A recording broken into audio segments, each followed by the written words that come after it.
Meu filho olhou para mim com aquele sorriso de quem já sabe que vai conseguir o que quer e disse que 2 amigos dele iam morar na minha casa. Não perguntou. Avisou. E ainda completou. Relaxa, mãe. Você aguenta, né? Você é compreensiva. A casa é grande. Eu olhei para ele, senti o sangue esquentar, mas não gritei. Dessa vez não. Eu apenas respondi. Tudo bem. Ele sorriu aliviado, achando que tinha vencido. Não fazia ideia do que aquele tudo bem realmente significava. E muito menos imaginava o que ia encontrar quando voltasse do futebol no dia seguinte. Mas antes de continuar, verifique se já se inscreveu no canal e conte nos comentários de qual cidade ou país você está assistindo. Gostamos muito de saber até onde nossas histórias chegam. Meu nome é Sônia, tenho 68 anos e sou viúva há 3. Trabalhei a vida inteira como técnica de enfermagem. Me aposentei aos 63, depois de mais de 30 anos de plantões, emergências e noites mal dormidas em hospital. Meu marido, Geraldo, era eletricista. A gente se conheceu quando eu tinha 20 e poucos anos. Casamos cedo, tivemos o Rafael, nosso único filho, e passamos a vida toda construindo o que tínhamos. Compramos nossa casa no Jardim América, aqui em Sorocaba, com muito sacrifício. Foram anos pagando prestação, abrindo mão de viagem, de roupa nova, de quase tudo. Mas conseguimos. A casa é simples, mas é minha. Está no meu nome desde que o Geraldo faleceu. Quando fiquei viúva, achei que ia desmoronar. Geraldo e eu tínhamos aquela vida de casal antigo, sabe? Aquela rotina que parece monótona para quem olha de fora, mas que por dentro é cheia de coisas pequenas que fazem sentido. O café que ele gostava mais forte, a televisão ligada no jornal da noite, as discussões sobre política que a gente nunca concordava. Quando ele se foi, a casa ficou grande demais, silenciosa demais. O Rafael apareceu bastante nos primeiros meses. Vinha me visitar, ligava, perguntava se eu precisava de alguma coisa. Ele tinha a vida dele. Era casado com a Michele há 6 anos. Trabalhava como motorista de aplicativo. Não era uma vida de luxo, mas ele se virava. Eu nunca fui de me meter na vida do meu filho depois que ele cresceu. Criei, eduquei, dei o que pude dar. Mas a partir do momento que ele virou homem, as escolhas eram dele. E as consequências também.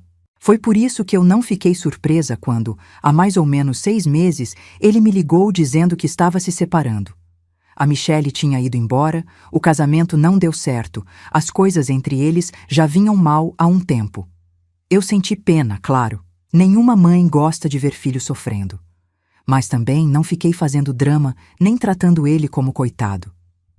Rafael tinha 34 anos. Se o casamento acabou, ele ia ter que se reorganizar como qualquer adulto faz.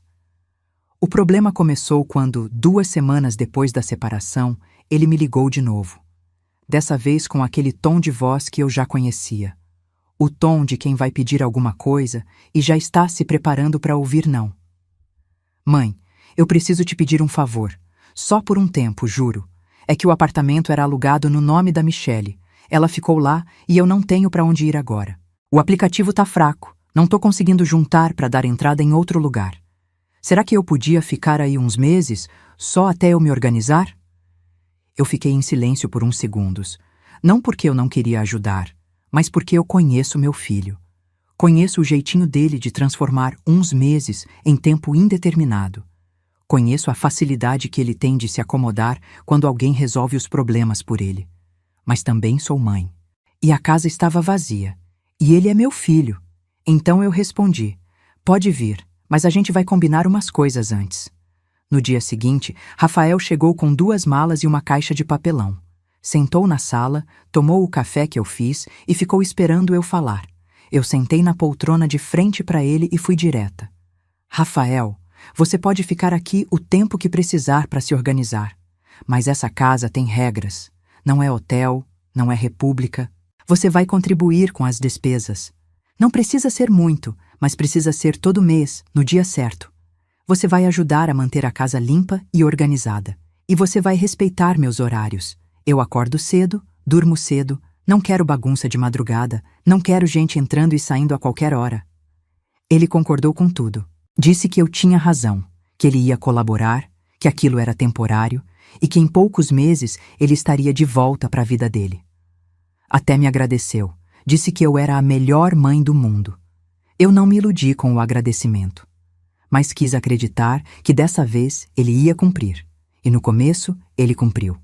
As primeiras 3 semanas foram tranquilas. Rafael acordava cedo para rodar no aplicativo, voltava no fim da tarde, tomava banho, jantava comigo, assistia um pouco de televisão e ia dormir. Ajudava a lavar a louça, passava pano no chão de vez em quando, até levou o lixo para fora sem eu precisar pedir. No final do primeiro mês, depositou a quantia que a gente tinha combinado na minha conta. Não era muito, mas era o combinado. Eu pensei, talvez dessa vez seja diferente. Talvez ele tenha amadurecido. Mas aí veio o segundo mês. A primeira coisa que mudou foi o horário. Rafael começou a sair mais tarde, voltar mais tarde. Dizia que o movimento do aplicativo estava melhor à noite. Eu não questionei, mas junto com o horário vieram os amigos. Primeiro foi um churrasco num sábado. Ele avisou no dia, de manhã, quando eu já tinha planejado minha tarde inteira. Mãe, vou chamar uns amigos para fazer uma carne, tudo bem? Eu não gostei, mas deixei passar. Era uma vez, pensei. No sábado seguinte aconteceu de novo. E no outro. E no outro. De repente, todo final de semana tinha gente na minha casa.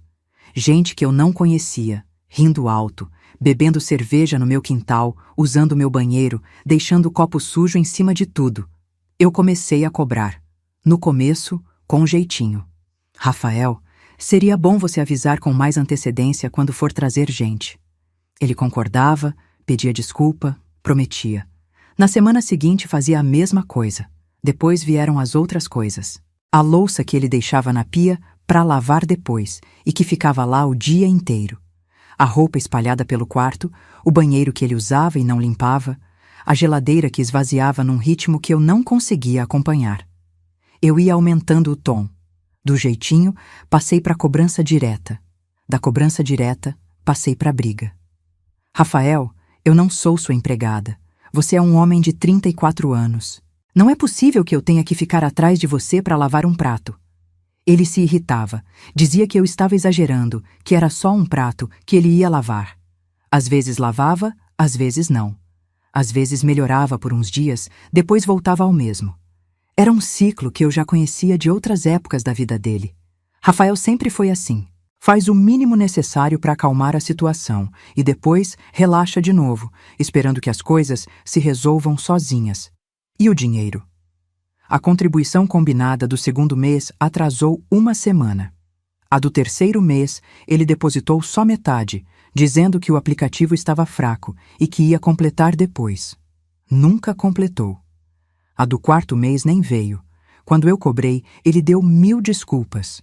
O carro precisou de manutenção. Teve uma semana de chuva que ninguém chamava corrida. Um passageiro não pagou.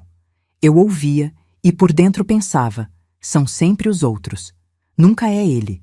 Mas mesmo assim, eu continuei tentando. Continuei cobrando, brigando, exigindo respeito. Porque ele era meu filho e estava na minha casa. E eu não ia simplesmente aceitar calada. Eu nunca fui desse tipo. Geraldo sempre dizia que eu tinha a língua afiada demais para o meu próprio bem.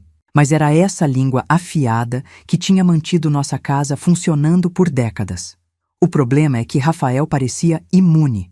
Entrava por um ouvido, saía pelo outro.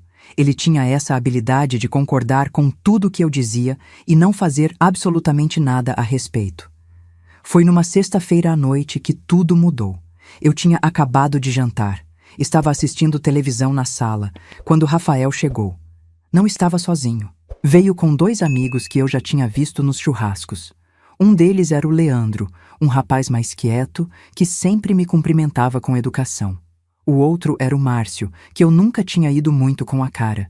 Tinha um jeito de olhar para as coisas como se estivesse avaliando, calculando. Rafael sentou no sofá do meu lado, os amigos ficaram em pé, meio sem jeito. Eu achei estranho. Normalmente eles iam direto para o quintal, mas o Rafael tinha aquele olhar. Aquele olhar de quem vai pedir alguma coisa. Mãe, preciso falar uma coisa com você. Eu desliguei a televisão. Fala. Ele respirou fundo, passou a mão no cabelo, daquele jeito que sempre fazia quando estava nervoso. É o seguinte: o Leandro e o Márcio estão passando por uma fase difícil. O Leandro perdeu o emprego mês passado, tá devendo aluguel, vai ser despejado. O Márcio também tá numa situação complicada, saiu da casa onde morava por uns problemas lá. E eu pensei, a gente tem espaço aqui, né? O quarto de hóspedes está vazio, dá para colocar mais um colchão. Eles podiam ficar aqui um tempo, só até se organizarem. Eu olhei para o meu filho. Olhei para os dois homens parados na minha sala, um olhando para o chão, outro olhando para mim, como se já soubesse que eu ia aceitar. Rafael, você está me pedindo para abrigar mais 2 pessoas na minha casa? Não é bem pedir, mãe. É mais avisar. Eles já não têm para onde ir. Não tem como deixar na rua. E eles vão contribuir com alguma coisa? Vão pagar aluguel? Dividir as contas? Rafael fez aquela cara de quem acha que eu estava sendo mesquinha por pensar em dinheiro. Mãe, eles estão quebrados, não tem condição agora. Mas assim que conseguirem emprego, a gente divide tudo certinho. Eu senti o sangue ferver. Ele estava ali, na minha frente, me avisando que 2 estranhos iam morar na minha casa sem pagar nada, sem me consultar, como se a casa fosse dele. Rafael, você não me perguntou, você está me avisando. Ele deu aquele sorriso de quem acha que já ganhou a discussão. Relaxa, mãe, você aguenta, né? Você é compreensiva. A casa é grande. Vai ser tranquilo, juro. Foi nesse momento que alguma coisa mudou dentro de mim. Eu podia ter gritado. Podia ter mandado os 2 embora na hora. Podia ter feito o escândalo que ele esperava para depois me chamar de exagerada e fazer o que queria de qualquer jeito. Mas eu não fiz nada disso. Eu olhei para o meu filho, olhei para os 2 amigos dele e respondi com a voz mais calma que eu consegui. Tudo bem. Rafael arregalou os olhos, surpreso. Sério, tudo bem? Tudo bem. Ele abriu um sorriso enorme. Virou para os amigos fazendo sinal de positivo, como se tivesse acabado de fechar um grande negócio. Leandro pareceu aliviado. Márcio continuou com aquele olhar calculista, mas deu um sorriso de canto. Valeu, mãe. Sabia que você ia entender. Você é demais. Eu não respondi. Levantei do sofá, fui para a cozinha, coloquei água para ferver para o meu chá da noite. Fiquei ali, de costas para a sala, ouvindo os 3 combinando como iam organizar as coisas, quem ia dormir onde, que no dia seguinte já traziam as malas. Rafael veio atrás de mim, me deu um beijo na testa. Obrigado, mãe. Você é a melhor. Eu olhei para ele e sorri. Um sorriso pequeno, controlado. Ele não fazia ideia do que aquele tudo bem realmente significava. Não era concordância, não era submissão. Era decisão. Eu tinha acabado de decidir que não ia mais gastar minha energia brigando com um homem de 34 anos que não queria ouvir. Eu ia agir. Rafael saiu da cozinha assobiando, feliz da vida. Voltou para a sala com os amigos, já planejando a mudança. E eu fiquei ali, tomando meu chá em silêncio, pensando no que ia fazer a seguir. Ele não tinha ideia, nenhum dos 3 tinha, mas iam descobrir em breve. Leandro e Márcio chegaram no sábado de manhã, cada um com uma mochila grande e uma sacola de roupas. Rafael tinha ido buscar os 2 de carro, e quando entraram pela porta da sala, eu estava na cozinha terminando de lavar a louça do café. Sequei as mãos no pano de prato e fui receber. Leandro foi o primeiro a me cumprimentar. Apertou minha mão com firmeza, olhou nos meus olhos e disse: Dona Sônia, muito obrigado por nos receber. Sei que é uma situação difícil, mas juro que não vou dar trabalho. Assim que eu arrumar um emprego, a primeira coisa que faço é ajudar nas despesas. Eu assenti com a cabeça, sem dizer muito. Queria ver se o discurso ia combinar com a prática. Márcio veio logo atrás. Me deu um aceno de cabeça rápido, um sorriso de canto de boca. E aí, Dona Sônia, valeu pela força. Foi só isso. Nem apertou minha mão, nem me olhou direito nos olhos. Já foi entrando, olhando em volta como quem avalia um imóvel para alugar. Rafael mostrou a casa para eles como se fosse o proprietário. Aqui é a sala, ali é a cozinha, banheiro no corredor. O quarto de vocês é esse aqui, o de hóspedes. Dá para colocar o colchão extra do lado da cama, fica de boa. Eu ouvia do corredor, sem dizer nada. Ele nem lembrou de mencionar que a casa era minha. No primeiro dia, tudo pareceu razoavelmente civilizado. Os dois se acomodaram no quarto, arrumaram as coisas deles, ficaram na deles boa parte da tarde. À noite, Rafael fez um macarrão instantâneo para todo mundo, eles comeram na sala assistindo televisão, lavaram os pratos depois. Eu pensei, talvez não seja tão ruim assim. Talvez eles realmente estejam passando necessidade e só precisam de um tempo para se organizar. Mas o segundo dia já mostrou que eu estava sendo ingênua. Acordei às 6 da manhã, como faço todos os dias. Quando saí do quarto para fazer meu café, encontrei Márcio dormindo no sofá da sala. A televisão ainda ligada, volume baixo, latinhas de cerveja vazias na mesa de centro. O cheiro de cigarro estava impregnado nas cortinas. Eu não permito que fumem dentro de casa. Nunca permiti. Fui até a cozinha, fiz meu café em silêncio e esperei. Quando Rafael acordou, lá pelas 9, eu chamei ele no quintal. Rafael, quem fumou dentro da casa? Ele coçou a cabeça, ainda com cara de sono. Ah, mãe, foi mal. O Márcio fumou um cigarro na sala ontem de noite. Mas foi só um, juro. Não vai acontecer de novo. Eu deixei claro que não quero cigarro dentro da minha casa. Eu sei. Vou falar com ele. Não falou. Ou se falou, não adiantou. Porque nos dias seguintes, o cheiro de cigarro continuou aparecendo. Às vezes na sala, às vezes no banheiro. E quando eu reclamava, a desculpa era sempre a mesma. Foi só um, não vai acontecer de novo. A rotina da casa se transformou completamente. Antes de eles chegarem, eu tinha meus horários. Acordava cedo, fazia meu café, assistia ao Jornal da Manhã, cuidava das plantas do quintal, almoçava ao meio-dia, descansava um pouco à tarde, jantava às 7, dormia às 10. Era uma rotina simples, de pessoa aposentada que gosta de paz. Geraldo e eu vivemos assim por anos. Com 3 homens dentro de casa, essa rotina virou pó. Leandro e Márcio acordavam tarde, geralmente depois das 11. Ficavam na sala a manhã inteira, ocupando o sofá, assistindo coisas no celular com o volume alto. Quando finalmente levantavam, iam direto para a cozinha fazer café da manhã, que mais parecia almoço. Fritavam ovo, faziam sanduíche, sujavam panela, deixavam tudo para lavar depois. Esse depois, às vezes, significava o dia seguinte. Os horários de refeição viraram bagunça. Eu almoçava ao meio-dia e eles ainda estavam tomando café. Eu jantava às 7 e eles pediam comida por aplicativo às 10 da noite. A cozinha nunca estava livre. A geladeira nunca estava organizada, o banheiro estava sempre ocupado quando eu precisava, e o barulho era constante. Risadas altas, conversas no volume máximo, músicas tocando no celular, videochamadas com amigos. Eu me trancava no quarto para ter um momento de silêncio e ainda assim ouvia tudo através das paredes. Aos poucos, fui percebendo as diferenças entre os dois. Leandro, apesar de tudo, tentava ser educado. Quando me via, sempre cumprimentava. Às vezes perguntava se eu precisava de ajuda com alguma coisa, se podia ir ao mercado comprar algo para mim. Tinha uma vergonha no olhar, um desconforto de estar ali sem pagar. Eu via que ele não estava confortável com a situação. Márcio era outra história. Márcio se comportava como se a casa fosse dele. Sentava na minha poltrona favorita, a que ficava de frente para a televisão, e quando eu chegava na sala, nem se mexia. Abria a geladeira e pegava o que queria sem perguntar. Usava minhas toalhas do banheiro. Deixava o portão da frente aberto quando saía. E me tratava com uma condescendência que me dava nos nervos. E aí, dona Sônia, firme? A senhora tá bem disposta para a idade, hein?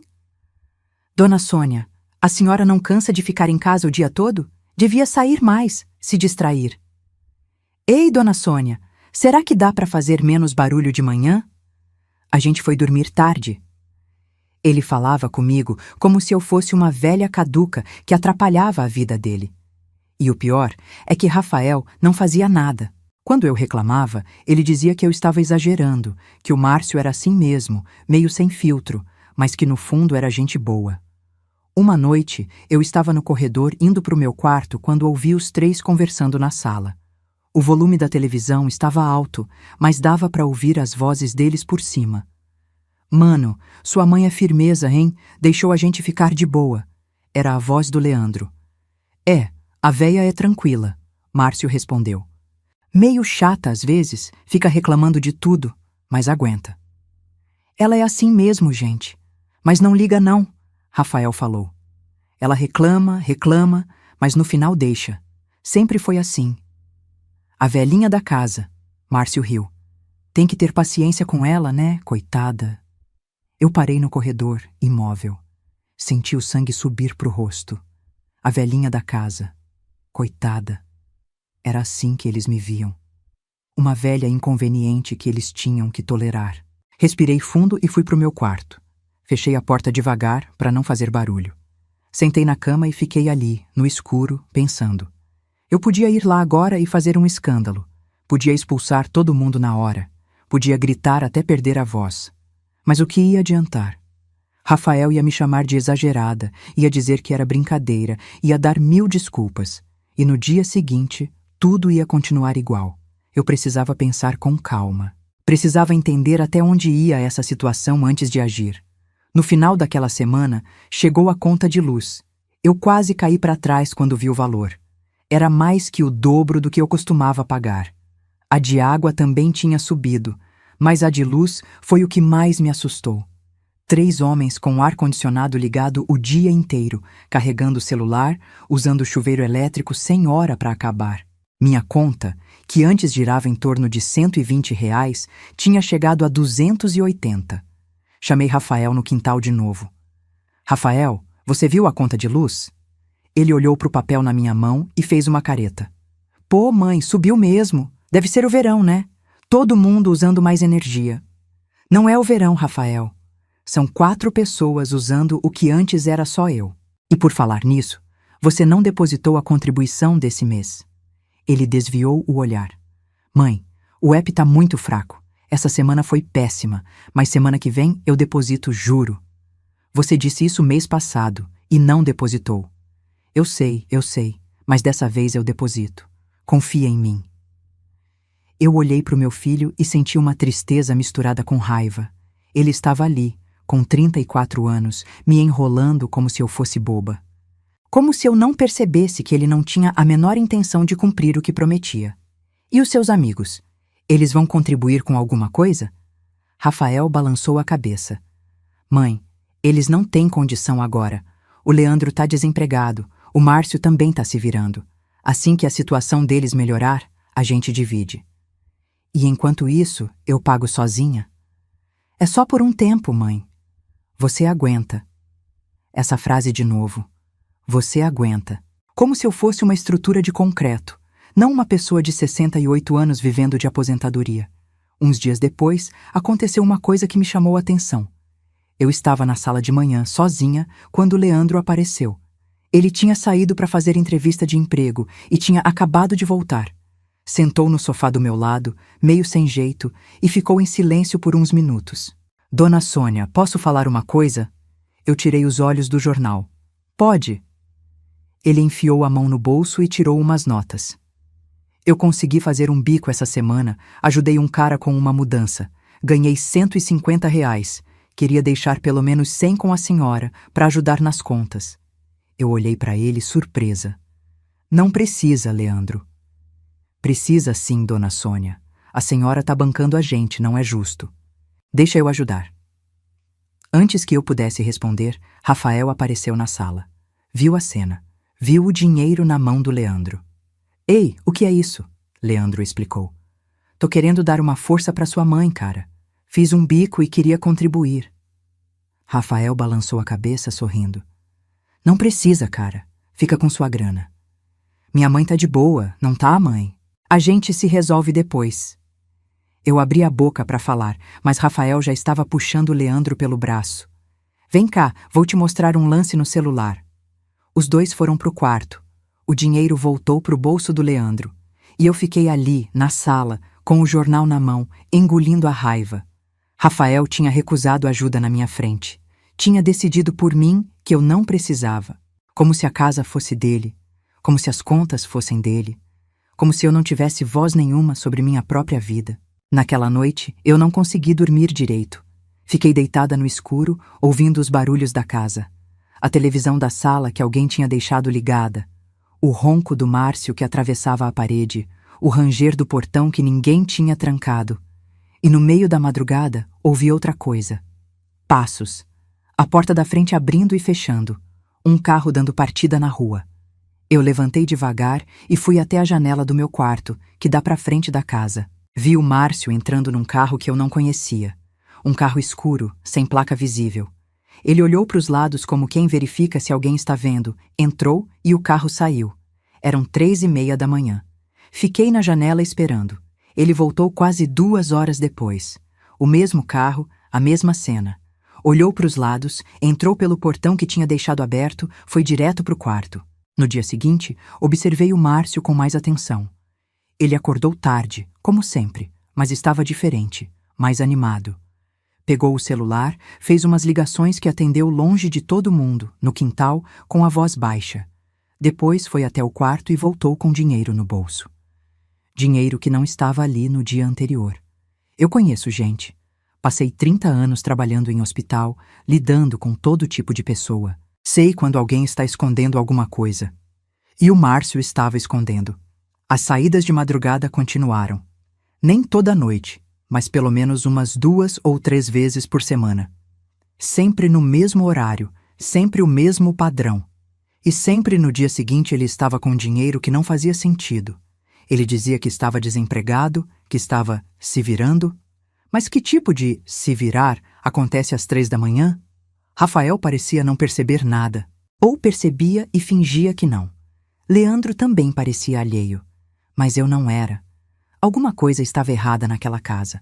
Alguma coisa além da folgação, além do desrespeito, além do dinheiro que ninguém queria pagar. E eu ia descobrir o quê? Naquela noite, deitada na cama, olhando para o teto escuro, eu tomei uma decisão. Eu ia parar de brigar. Ia parar de cobrar, de reclamar, de gastar minha energia em discussões que não levavam a nada. Ia ficar quieta, observando, prestando atenção em cada detalhe. Porque tinha coisa acontecendo debaixo do meu teto que eu ainda não sabia. E antes de agir, eu precisava saber exatamente com o que estava lidando. A velhinha da casa, eles disseram. Pois essa velhinha ia mostrar que enxergava muito mais do que eles imaginavam. Passei a observar tudo com outros olhos. Antes, eu reclamava, brigava, cobrava. Agora eu ficava quieta. Prestava atenção nos detalhes que antes me passavam despercebidos. O jeito como os 3 conversavam quando achavam que eu não estava ouvindo. Os olhares que trocavam quando eu entrava na sala. As frases que paravam no meio quando eu aparecia. Eu me tornei invisível na minha própria casa. E sendo invisível, comecei a enxergar coisas que antes não via. Foi numa quinta-feira de madrugada que aconteceu. Eu tinha acordado com sede, coisa que às vezes acontece. Levantei da cama devagar, sem acender a luz, e fui até a cozinha pegar água. Quando cheguei no corredor, ouvi vozes. Vinham da cozinha. Rafael, Leandro e Márcio estavam acordados, conversando em volta da mesa. Parei no escuro do corredor. Encostei na parede e fiquei ouvindo. "Mano, sua mãe não desconfia de nada." Era a voz do Márcio. "Relaxa, cara. Ela é assim, reclama de tudo, mas não faz nada. Sempre foi assim. É só dar uma enrolada que ela deixa passar." Rafael respondeu, com aquele tom de quem sabe mais do que todo mundo. "Mas e se ela descobrir?" Leandro perguntou, com a voz mais baixa. "Descobrir o quê? Ela nem sabe o que acontece debaixo do próprio teto, fica assistindo televisão e reclamando de barulho. Coitada." Márcio riu. A véia é devagar. Mas e aí, a casa tá no nome de quem mesmo?" "No nome dela ainda, mas isso é detalhe. Meu pai morreu há 3 anos. Eu sou filho único. Quando ela bater as botas, isso aqui é meu de qualquer jeito. E enquanto isso, eu deixo ela ficar. Coitada, né? Ela não tem mais ninguém. Eu tenho pena. A casa é minha de direito. Só deixo ela morar aqui porque sou bom filho." Eu senti o chão sumir debaixo dos meus pés. A casa é minha de direito. Eu deixo ela morar aqui. Tenho pena. Minhas pernas fraquejaram. Tive que me apoiar na parede para não fazer barulho. O coração batia tão forte que eu tinha certeza de que eles iam ouvir. Então, basicamente, ela mora aqui de favor? Márcio continuou. Basicamente. Ela acha que manda porque o nome está na escritura, mas na prática quem resolve tudo sou eu. Quem cuida dela sou eu. Quando ela precisar de asilo, quem vai pagar sou eu. É justo que a casa seja minha. Faz sentido, Márcio concordou. Mas então a gente pode ficar de boa aqui, né? Sem prazo? Fica tranquilo. Enquanto eu estiver no comando, vocês têm lugar garantido. Leandro não disse nada. Eu conseguia imaginar ele ali, calado, talvez desconfortável, mas sem coragem de discordar. Fiquei no corredor por mais uns minutos, ouvindo eles mudarem de assunto, falarem de futebol, de aplicativo, de coisas banais. Quando tive certeza de que a conversa sobre a casa tinha acabado, voltei para o meu quarto em silêncio. Fechei a porta devagar. Sentei na cama. Não chorei. Não conseguia chorar. Estava seca por dentro, como se todas as lágrimas tivessem evaporado de uma vez. Meu filho. Meu único filho. O menino que eu carreguei na barriga por 9 meses, que amamentei, que criei com tanto sacrifício. O homem que eu acolhi na minha casa quando ele precisou, que eu alimentei, que eu tentei ajudar mesmo quando ele não merecia. Esse homem estava dizendo para os amigos dele que eu morava na minha própria casa de favor, que ele tinha pena de mim, que a casa era dele de direito. Eu comprei essa casa com Geraldo. Trabalhamos décadas para pagar cada prestação. Abrimos mão de tanta coisa e agora meu filho estava por aí contando que me deixava ficar aqui por caridade. Naquela noite, eu não dormi. Fiquei deitada no escuro, olhando para o teto, pensando em tudo que tinha ouvido. E algo mudou dentro de mim. Uma chave que girou e não tinha mais volta. Nos dias seguintes, comecei a prestar atenção em como eles me tratavam. E vi o que antes eu não queria ver. Márcio me tratava como uma agregada. Quando eu entrava na sala, ele não se mexia do meu lugar. Quando eu pedia alguma coisa, ele demorava para responder, como se eu não merecesse atenção imediata. E fazia comentários que antes eu achava que eram piada, mas agora entendi que eram verdade para ele. Dona Sônia, a senhora não pensa em ir morar num lugar menor, não? Essa casa é grande demais para uma pessoa só. Quando a senhora não estiver mais aqui, o Rafael vai poder reformar tudo. Fazer uma suíte nesse quarto. A senhora devia aproveitar enquanto tá bem, sabe? Viajar, passear, deixa que a gente cuida da casa. Ele falava essas coisas como se eu já tivesse um pé na cova. Como se a casa já fosse deles e eu só estivesse ocupando espaço até a hora de ir embora. Leandro, pelo menos, parecia desconfortável. Quando Márcio fazia esses comentários, ele desviava o olhar, mudava de assunto.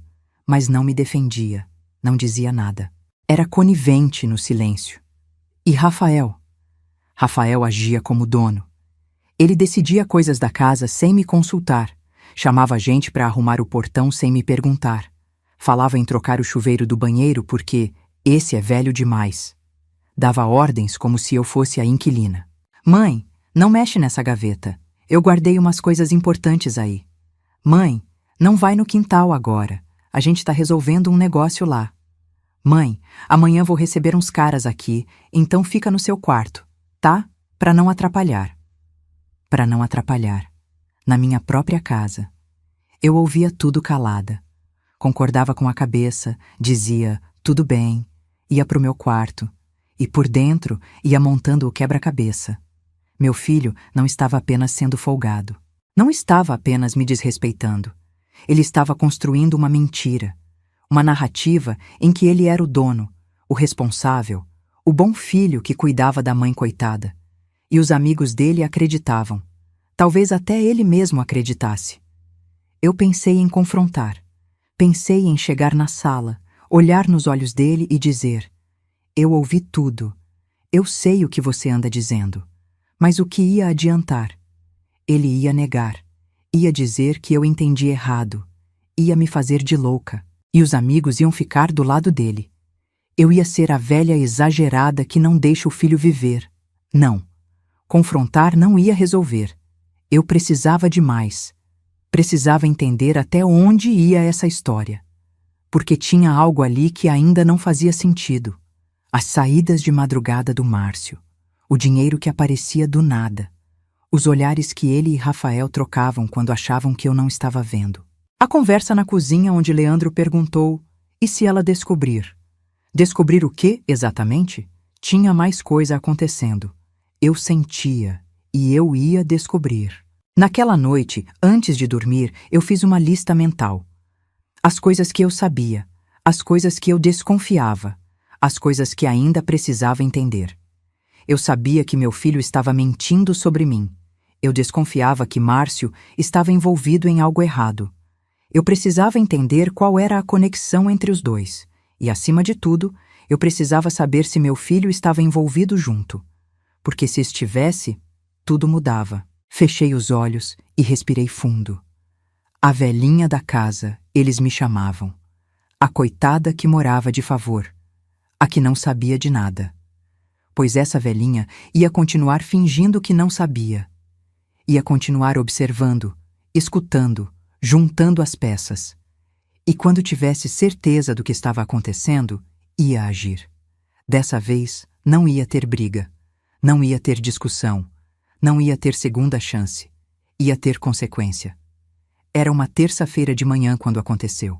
Eu tinha acordado no horário de sempre, feito meu café, sentado na cozinha para assistir o jornal no celular. A casa estava silenciosa. Leandro e Márcio ainda dormiam, como de costume.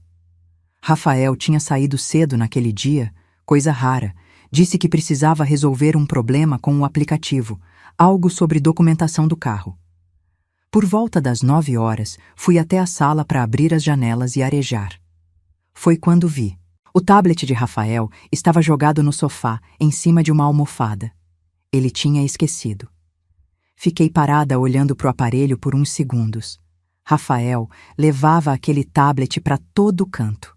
Assistia vídeo, jogava, conversava com os amigos. Era praticamente uma extensão do braço dele. Ele nunca esquecia.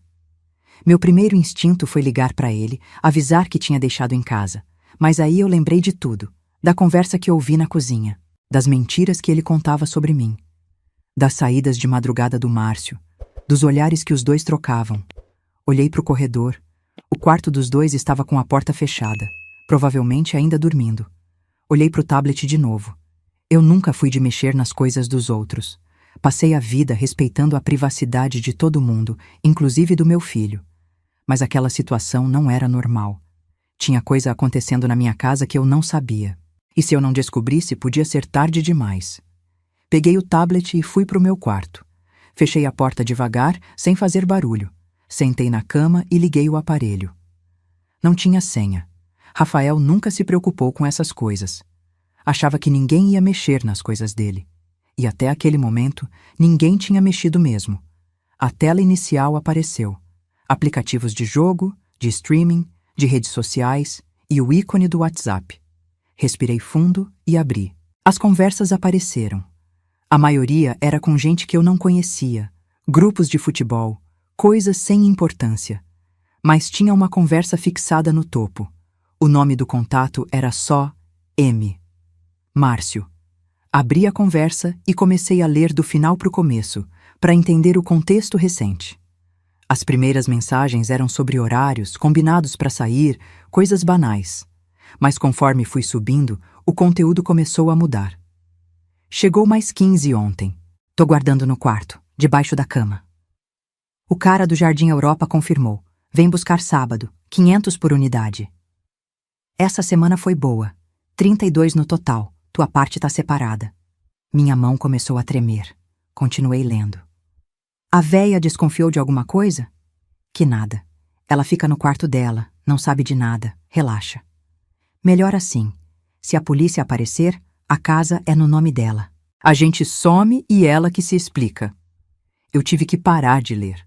Minhas mãos tremiam tanto que quase deixei o tablet cair. Voltei a ler. Precisava entender tudo. As mensagens iam meses para trás, desde que Leandro e Márcio tinham chegado na casa, talvez até antes. O esquema era claro. Márcio recebia celulares roubados de contatos que ele chamava de fornecedores. Guardava os aparelhos no quarto de hóspedes, debaixo da cama, dentro de mochilas. Depois revendia para compradores que ele chamava pelo bairro onde moravam. Jardim Europa, Vila Industrial, Centro e Rafael. Rafael recebia uma porcentagem pelo aluguel do espaço, 15% de cada venda, segundo uma mensagem de 2 meses atrás.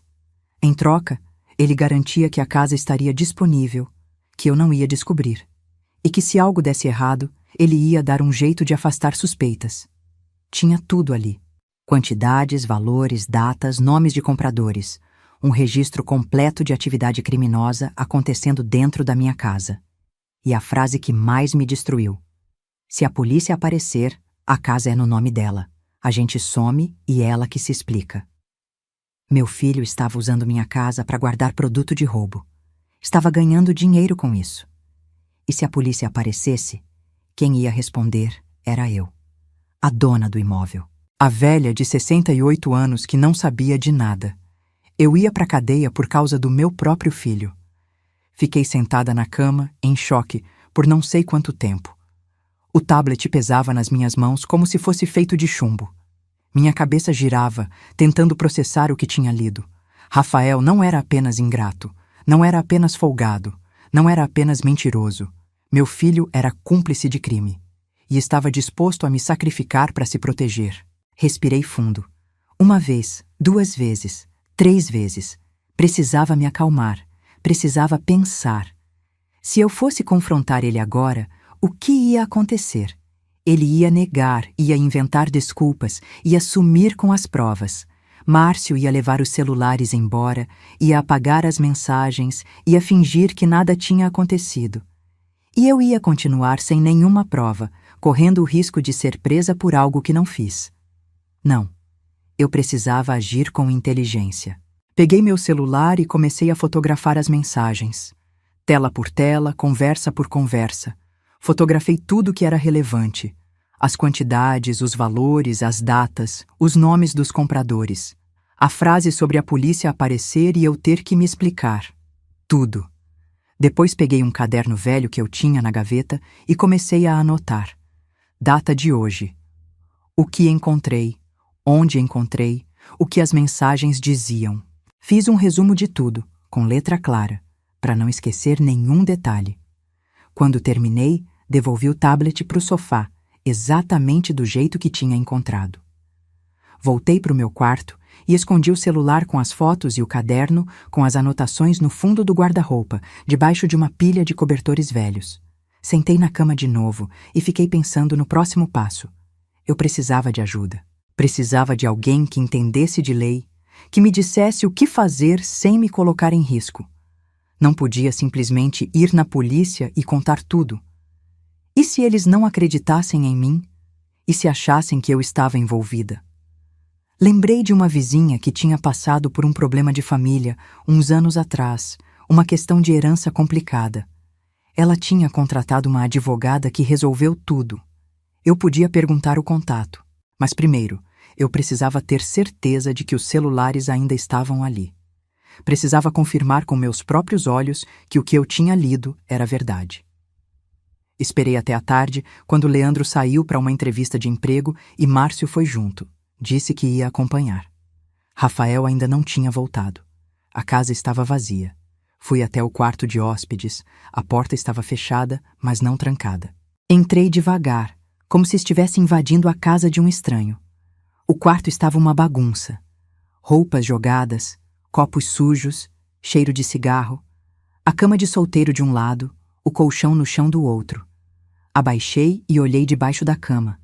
Tinha 2 mochilas grandes ali, escondidas atrás de uma mala velha. Puxei uma delas devagar e abri o zíper. Celulares. Dezenas de celulares, de marcas diferentes, modelos diferentes. Alguns ainda tinham película protetora, outros estavam com a tela trincada. Todos desligados, empilhados como se fossem mercadoria de loja. Fechei a mochila, coloquei de volta no lugar e saí do quarto. Voltei para o meu quarto com o coração disparado. Sentei na cama e olhei para as minhas mãos. Ainda tremiam. Era real. Tudo era real. Meu filho estava guardando celulares roubados na minha casa, estava ganhando dinheiro com isso. E estava disposto a deixar eu pagar o preço se algo desse errado. Naquela noite, eu não jantei. Disse que estava com dor de cabeça e fiquei no quarto. Ouvi os três chegando, conversando na sala, rindo de alguma coisa. Rafael veio bater na minha porta para perguntar se eu precisava de alguma coisa. Eu disse que não, que só queria descansar. Ele foi embora. E eu fiquei ali, no escuro, planejando. Eu ia procurar uma advogada. Ia entender meus direitos. Entender como me proteger. Ia descobrir a melhor forma de agir sem me prejudicar. E quando estivesse pronta, ia mostrar para o meu filho o que acontece quando se subestima a velhinha da casa. Ele achou que eu não sabia de nada.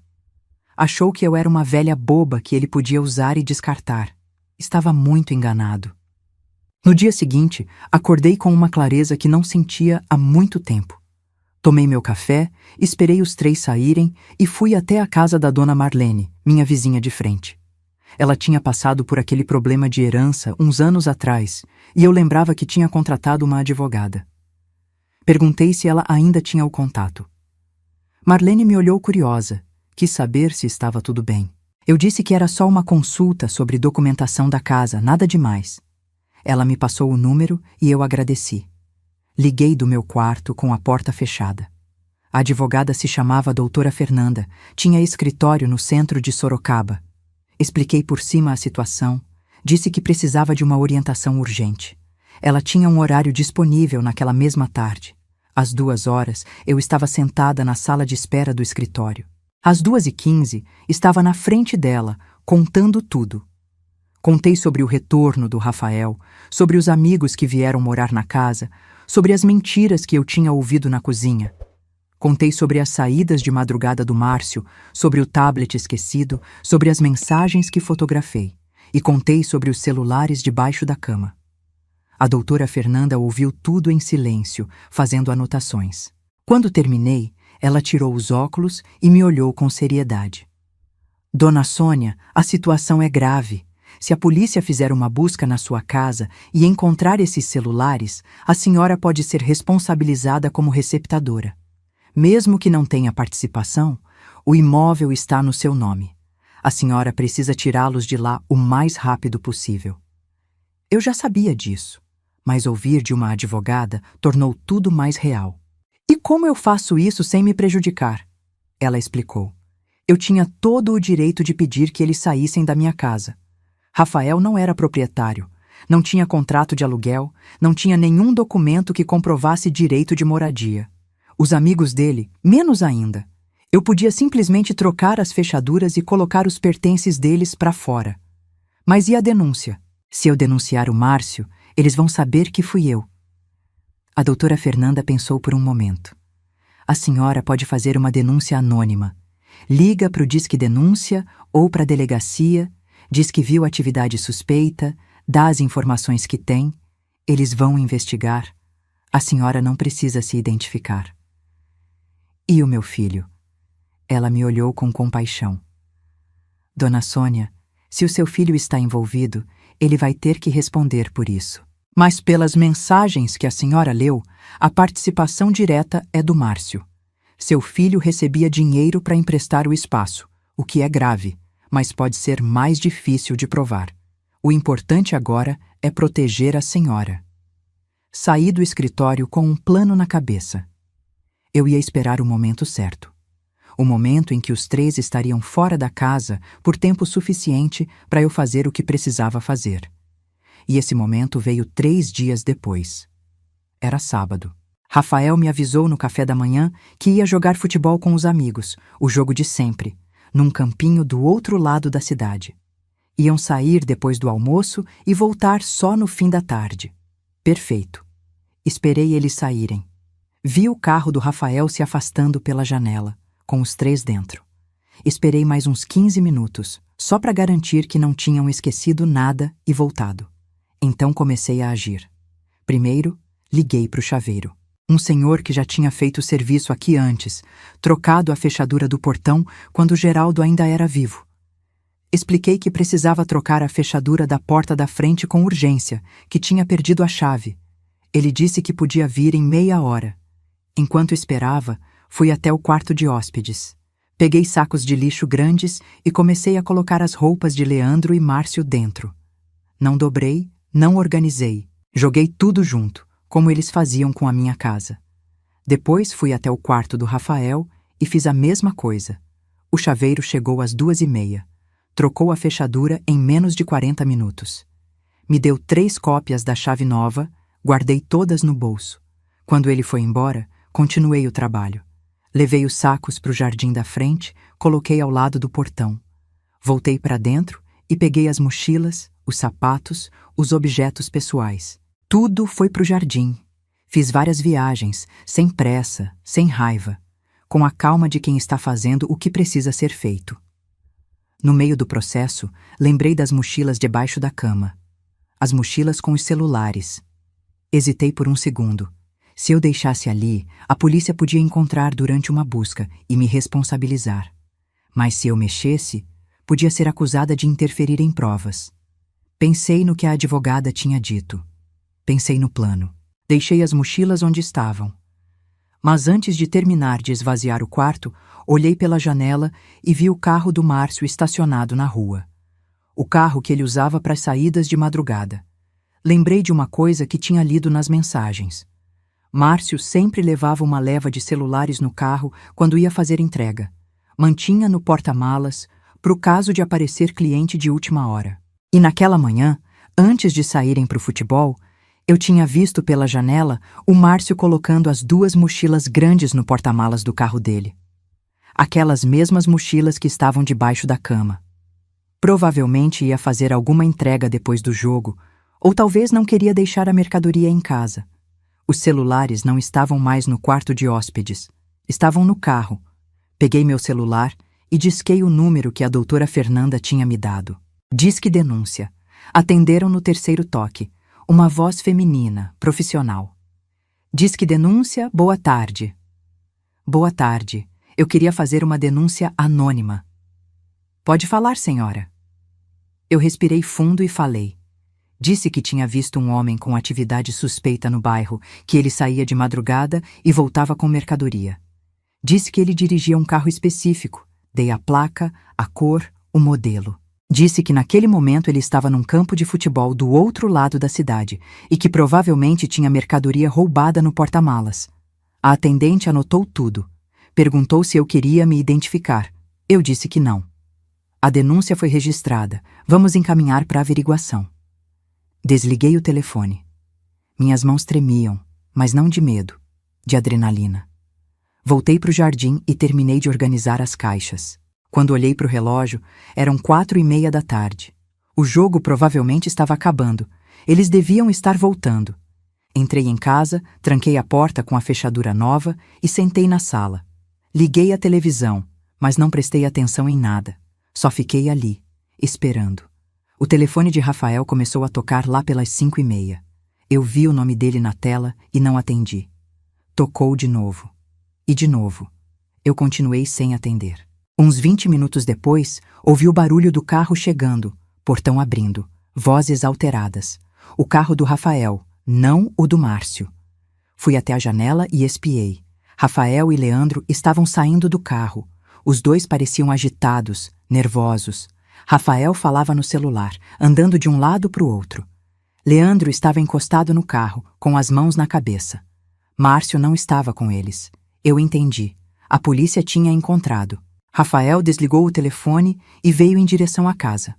Foi quando ele viu as caixas no jardim, os sacos de roupa, os pertences dele espalhados na grama. Ele parou, olhou para as caixas, olhou para a porta. Veio correndo. Tentou abrir com a chave. Não entrou.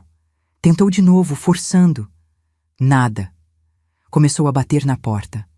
Mãe! Mãe! Abre a porta! O que está acontecendo? Eu levantei do sofá devagar. Fui até a porta. Coloquei a corrente de segurança e abri uma fresta. O rosto do meu filho apareceu. Vermelho, suado, desesperado. Mãe, o que é isso? Por que minhas coisas estão lá fora? Por que a chave não funciona? Eu olhei para ele com toda a calma que tinha. Porque eu troquei a fechadura. Como assim trocou a fechadura? Essa é minha casa também. Não, Rafael, essa casa é minha. Sempre foi minha. Você mora aqui porque eu deixei. E agora eu não deixo mais. Ele arregalou os olhos, sem entender. Mãe, você ficou louca? O Márcio acabou de ser preso. A polícia parou a gente na volta do futebol, revistou o carro dele, encontrou um monte de celular. Ele foi levado algemado. E você escolhe esse momento para me expulsar? Eu não escolhi o momento, Rafael. O momento chegou. Do que você está falando? Eu respirei fundo. Eu sei de tudo. Sei que o Márcio guardava celulares roubados no quarto de hóspedes. Sei que você recebia dinheiro por isso. Sei que vocês dois planejavam me deixar responder sozinha se a polícia aparecesse. Eu li as mensagens. O rosto dele mudou. A raiva virou medo. Mãe, você não entendeu. Eu não sabia direito o que... Não minta para mim, Rafael. Eu li tudo. Se a polícia aparecer, a casa é no nome dela. A gente some e ela que se explica. Foram suas palavras. Ele ficou em silêncio. Engoliu em seco. Mãe, eu ia te proteger. Nunca ia deixar você...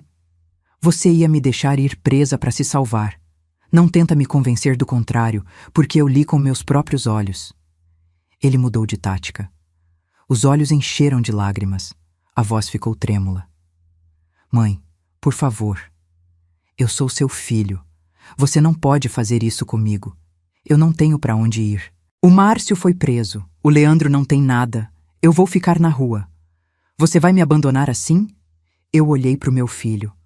Aquele homem de 34 anos que eu tinha criado, alimentado, protegido a vida inteira. Aquele homem que tinha contado para os amigos que eu morava na minha própria casa de favor. Que tinha me chamado de coitada. Que estava disposto a me sacrificar para se proteger. Eu não estou te abandonando, Rafael. Estou te tratando como adulto. Adultos respondem pelo que fazem. Mãe, pega suas coisas e vá embora. Você tem 48 horas para buscar o que faltou. Depois disso, eu dou. Fechei a porta. Passei a tranca. Ele continuou batendo por mais uns minutos, gritando, pedindo, chorando. Leandro apareceu do lado dele, tentando acalmar. Eu não abri. Fui para a cozinha, fiz um chá, sentei na mesa. Ouvi quando eles começaram a carregar as caixas para o carro. Ouvi o portão batendo, o motor ligando, o carro indo embora. A casa ficou em silêncio. Naquela noite, depois de jantar sozinha pela primeira vez em meses, peguei meu celular e abri o WhatsApp. Mandei uma mensagem para o Rafael. Você tem 48 horas para buscar o resto das suas coisas. Depois disso, vou doar tudo. Qualquer tentativa de entrar na casa será tratada como invasão de domicílio. Não me procure até estar pronto para assumir o que fez. Ele visualizou às 10h13 da noite. Não respondeu. Guardei o celular, apaguei as luzes, fui para o meu quarto, deitei na cama e fiquei olhando para o teto no escuro. A casa estava em silêncio. Um silêncio diferente do que eu sentia quando Geraldo morreu. Aquele silêncio era de ausência, de saudade, de vazio. Esse silêncio era de paz. Eu tinha feito o que precisava fazer. Tinha protegido minha casa, minha vida, minha dignidade. Tinha tratado meu filho como o adulto que ele era, com todas as consequências que isso significava. Não sei o que vai acontecer daqui para frente. Se Rafael vai me procurar, se vai pedir desculpas, se vai aprender alguma coisa com tudo isso. Não sei se vou perdoar um dia, se vou conseguir olhar para ele de novo sem lembrar de tudo que li naquelas mensagens. Mas sei que fiz o certo. A velhinha da casa, eles me chamavam. A coitada que morava de favor, pois a velhinha mostrou que não era tão boba assim, e a casa continua sendo minha. Os primeiros dias foram estranhos. Eu acordava no horário de sempre, fazia meu café, sentava na cozinha. Mas agora não tinha barulho de televisão ligada na sala, não tinha ronco atravessando a parede, não tinha cheiro de cigarro nas cortinas. A casa estava vazia. E aos poucos, fui percebendo que vazia não significava triste. Comecei a reorganizar tudo. Primeiro, limpei o quarto de hóspedes. Lavei os lençóis, passei pano no chão, abri as janelas para tirar o cheiro de mofo e cigarro que tinha se acumulado. Joguei fora o colchão extra que estava no chão, aquele que Márcio usava. Não queria mais nada daquilo dentro da minha casa. Depois fui para o quarto do Rafael. Tirei as coisas que ele não tinha levado, coloquei numa caixa, guardei no fundo do armário. Se ele viesse buscar, estaria ali. Se não viesse, eu doava depois. Em uma semana, a casa estava do jeito que era antes. Limpa, organizada, silenciosa. Minha. Foi numa terça-feira, uns 10 dias depois de tudo, que Leandro apareceu. Eu estava no quintal regando as plantas quando ouvi a campainha. Fui até o portão e vi ele ali, parado, com cara de quem não dormia direito há dias. Dona Sônia, desculpa aparecer assim. Será que a gente podia conversar? Eu olhei para ele por uns segundos. Leandro nunca tinha sido grosseiro comigo. Sempre cumprimentava, sempre tentava ajudar. Dos 3, era o único que parecia ter vergonha de estar ali sem pagar. Abri o portão. Entra. Sentamos na varanda. Ofereci café, ele recusou. Ficou um tempo em silêncio, olhando para o chão, até que finalmente falou.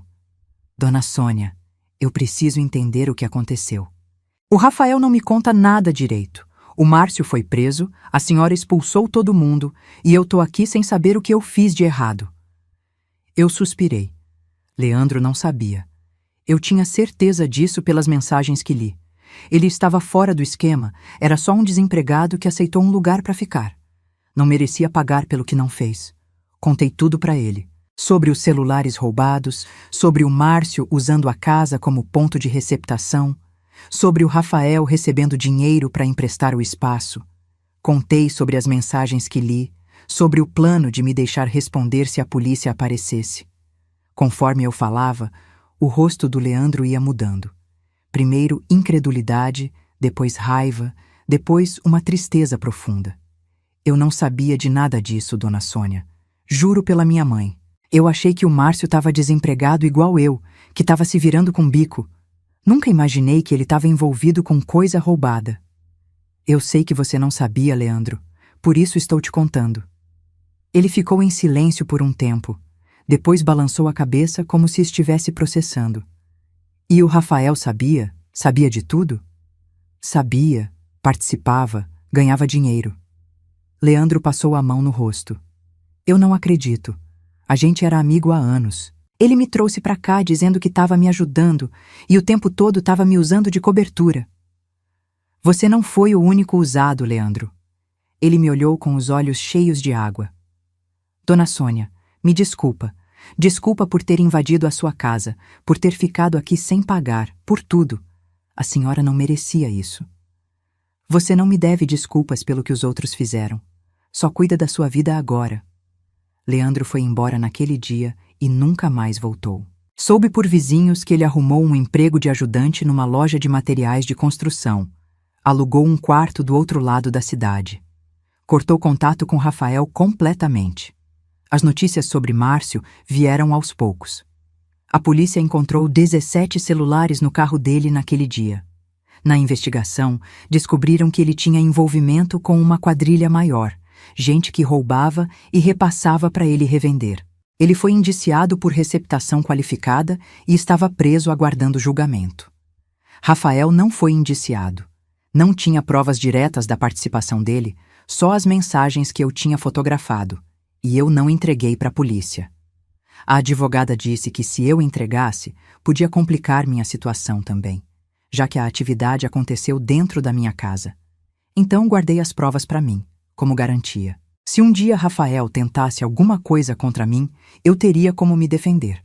Mas mesmo sem processo, Rafael perdeu tudo o que importava.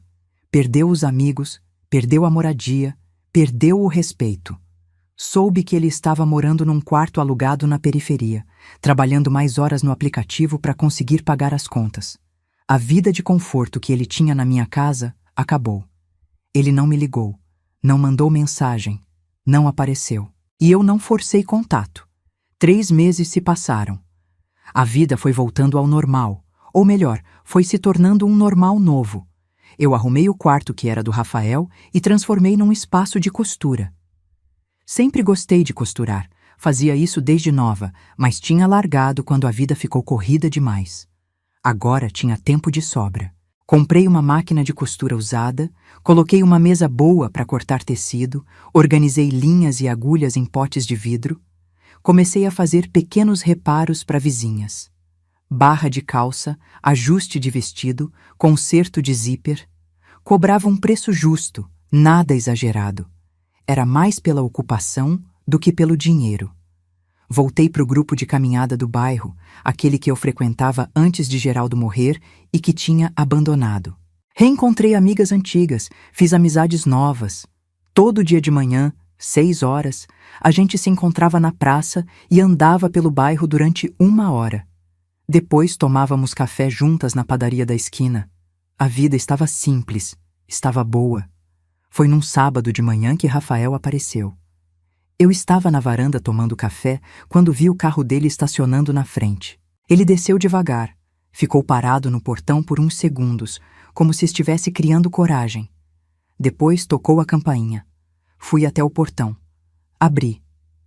Oi, mãe. Ele estava diferente, mais magro, mais cansado, as olheiras fundas, a barba por fazer. Parecia ter envelhecido anos em poucos meses. Oi, Rafael. Será que eu podia entrar? Só 1 minuto. É que ficaram uns documentos meus aí, carteira de trabalho antiga, umas coisas. Eu precisava pegar.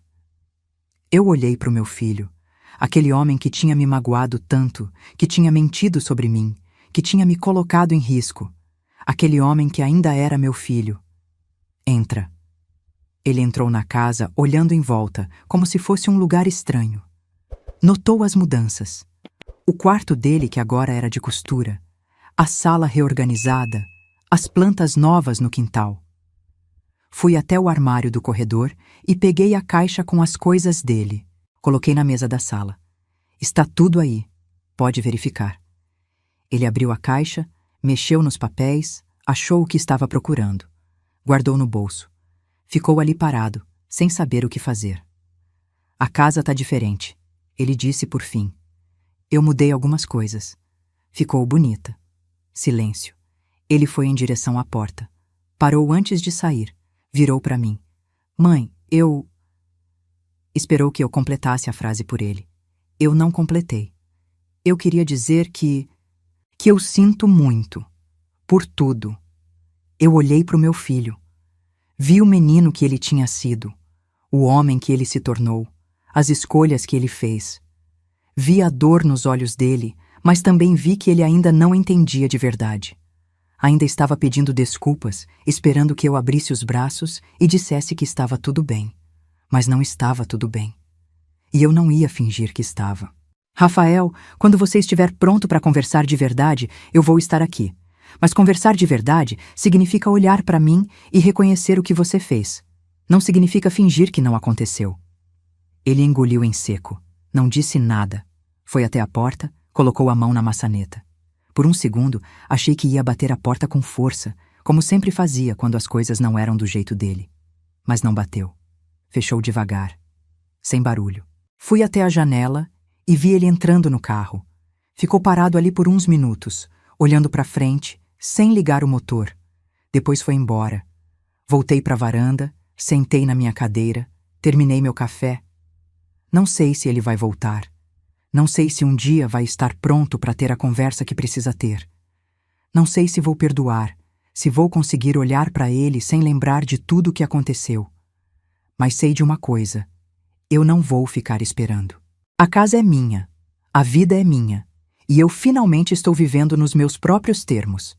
Passei anos criando filho, cuidando de marido, trabalhando em hospital, me dedicando aos outros. Agora é minha vez. De acordar a hora que eu quiser, de caminhar com minhas amigas, de costurar para as vizinhas, de tomar café na varanda sem pressa. Se Rafael quiser fazer parte dessa vida, vai ter que merecer.